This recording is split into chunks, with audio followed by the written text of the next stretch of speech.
Nga viti 1946 deri në vitin 1990, Shqipëria përjetoi një nga periudhat më të izoluara dhe më të ashpra në historinë e saj.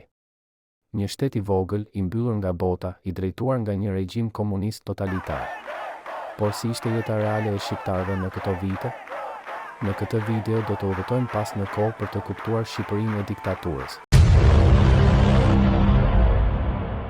Në vitin 1946, Shqipëria u shpall Republikë Popullore.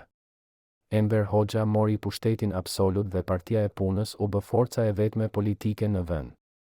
Çdo formë opozite u zhduk. Arrestime, internime dhe ekzekutime u bën pjesë e realitetit të përditshëm. Shteti kontrollonte gjithçka, politikën, ekonominë, arsimin dhe jetën personale të qytetarëve.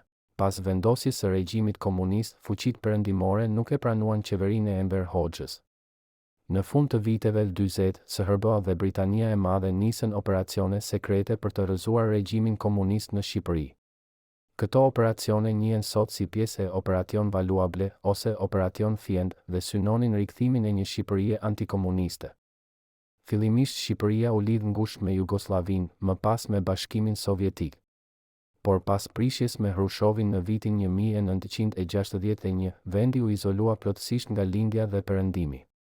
Aleati i fundit ishte Kina, por edhe kjo marrëdhënie u ndërpre në fund të viteve 70.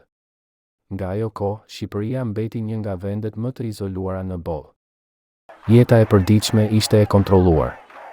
Televizioni kishte vetëm një kanal, radiot e huaja ishin të ndaluara dhe udhëtimi jashtë vendit ishte pothuajse i pamundur. Feja u ndalua në vitin 1967 dhe Shqipëria u shpall shteti i parë ateist në botë. Frika, autocensura dhe spionimi ishin pjesë e jetës së përditshme. Ekonomia ishte plotësisht e centralizuar. Nuk kishte biznese private, gjithçka i përkiste shtetit. U ndërtuan fabrika, uzina dhe kooperativa bujqësore, por mungesa e teknologjisë dhe izolimi sollën varfëri. Racionimi i ushqimit ishte i zakonshëm dhe kushtet e jetesës ishin të vështira. Mijëra njerëz u burgosën, internuan ose u ekzekutuan për arsye politike. Kampet e punës si Spaçi dhe Qafëbari janë ende plagë të hapura në historinë shqiptare. Nga frika e një sulmi të huaj, regjimi ndërtoi mbi 170.000 bunker në të gjithë vendin.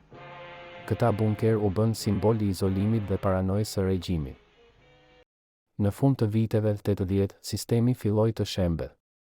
Në vitin 1990, protestat studentore dhe presioni ndërkombëtar sollën fundin e regjimit komunist. Shqipëria hyri në një epokë të re, drejt demokracisë dhe hapjes me botën. Fakt interesant, a e dinit që Republika Popullore e Shqipërisë u rendit vendi i 7 në botë për ushtrinë në vitin 1980, mund të ishte e izoluar por ishte e fortë. Historia e Shqipërisë nga 1946 deri në 1990 është një periudhë e dhimbshme, por e rëndësishme për t'u kujtuar. Vetëm duke e njohur të kaluarën, mund të ndërtojmë një të ardhme më të mirë.